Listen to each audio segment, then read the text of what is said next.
လူရဲ့အသက်ဆိုတာတူတူလေးပါတဲ့အပင်ညှိတံစီဝိတမဟုထိတာစဉ်းစားဉာဏ်ရှိတဲ့ပုဂ္ဂိုလ်တွေကလူရဲ့သက်တမ်းဟာတရားအတွင်းမှာပဲ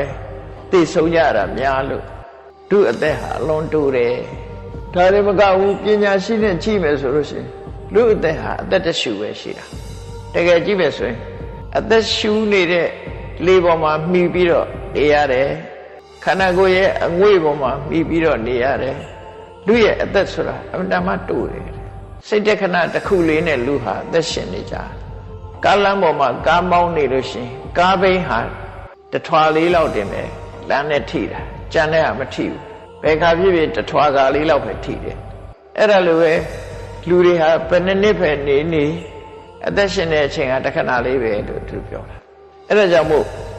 မိမိလျော့ရော့မနေပဲနဲ့ဒီအမတန်တူတောင်းတဲ့လူ့ဘဝတက်တန်းလေးမှာမကောင်းတာတွေမလုပ်ဘဲနဲ့ရှောင်ကျဉ်ပါလို့